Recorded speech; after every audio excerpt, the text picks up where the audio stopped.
దర్శి నియోజకవర్గానికి ఎన్డీఏ ఉమ్మడి అభ్యర్థిగా గొట్టిపాటి లక్ష్మి పేరును ప్రకటించినప్పటి నుంచి ప్రజల్లో మంచి స్పందన వస్తుంది.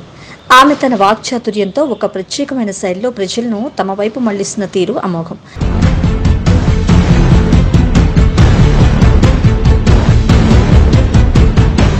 ప్రతినిత్యం నియోజకవర్గంలోని ఏదో ఒక గ్రామంలో తిరుగుతూ నియోజకవర్గ అభివృద్ధి గురించి వివరిస్తూ అలుపెరగని పోరాటం చేస్తున్నారు.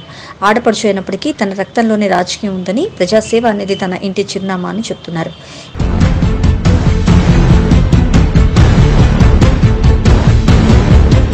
గొట్టిపాటి వారికి కొత్తగా రాజకీయం గురించి, ప్రజాసేవ గురించి, నియోజకవర్గాన్ని ఎలా అభివృద్ధి చేయాలన్న దాని గురించి నేర్పించాల్సిన పని లేదంటున్నారు. చేపకి ఈత నేర్పించాల్సిన పని లేదన్నట్టుగా రాజకీయాల్లో తనకు నేర్పించాల్సిన అంశాలేమీ లేవంటున్నారు ఆమె. నియోజకవర్గంలో ఏ అంశాలు ప్రస్తావించాలో, ఇంతకాలం నియోజకవర్గంలో జరగని అభివృద్ధి పనులు, చేపట్టాల్సిన పనులు, కనీస వసతుల గురించి ఆమె ప్రజలకు వివరిస్తున్న తీరు చూసి మేధావులు, రాజకీయ విశ్లేషకులు సైతం ఆశ్చర్యపోతున్నారు.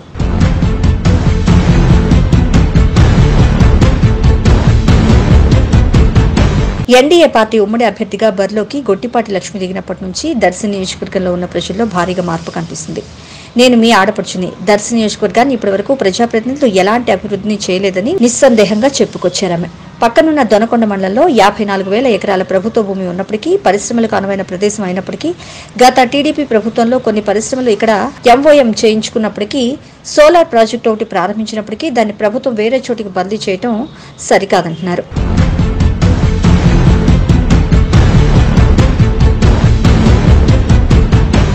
అలాగే దర్శి నియోజకవర్గంలో ఎక్కువ శాతం వలస కార్మికులు కూడా దొనకొండ మండలంలో ఉండేవారని అన్నారు. మరి ప్రజాప్రతినిధులు దర్శి నియోజకవర్గాన్ని ఎందుకు అభివృద్ధి చేయలేదని ఆమె ప్రశ్నించారు. ఒక్క అవకాశం ఇవ్వండి, దర్శి నియోజకవర్గంలో అభివృద్ధి అంటే ఏంటో చూపిస్తానంటున్నారు.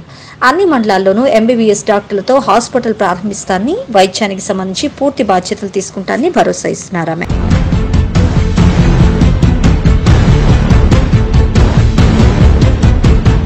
ఇక ఉపాధి విషయానికి వస్తే దొనకొండ మండలంలో ఖచ్చితంగా పరిశ్రమలను, కర్మాగారాలను ఏర్పాటు చేస్తామంటున్నారు. వలస కూలీలను వారు ఉన్న చోటనే శాశ్వతంగా ఉపాధి దొరికే విధంగా ఉన్న వనరులను ఉపయోగించుకుని మంచి భవిష్యత్తు వారికి ఇస్తామని అంటున్నారు. వలస కార్మికులుగా వెళ్తున్నప్పుడు వారి పిల్లల భవిష్యత్తు నాశనం అవుతుందని, అందువల్ల పేదరికం తాండవిస్తుందని పేర్కొన్నారు. దర్శి నియోజకవర్గంలో అలాంటి పరిస్థితులు తలెత్తకుండా చూసుకుంటానని ఆమె వారికి హామీ ఇస్తున్నారు. అలాగే దర్శి నియోజకవర్గం చుట్టూ నాగార్జున సాగర్ ప్రధాన కాలువ ప్రవహిస్తున్నా ప్రజలకు తాగునీరు, సాగునీరు విషయంలో ఇబ్బందులు తప్పడం లేదన్నారు. ప్రజాప్రతినిధులకు మంచి చేయాలన్న ఆలోచన లేకపోవడం వల్లే తాగునీరు సమస్యకు ఇంతకాలం పరిష్కారం లభించిందంటున్నారు ఆమె. కేవలం దాచుకోవడం కోసమే ప్రజాప్రతినిధులు పనిచేశారని విమర్శలు గుప్పించారు.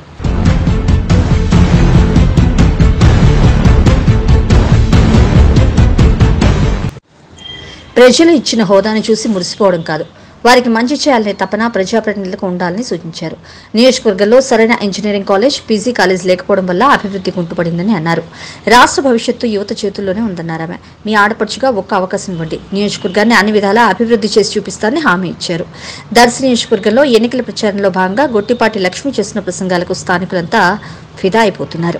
అన్ని వర్గాల ప్రజలు ఆమెకు బ్రహ్మరథం పడుతున్నారు.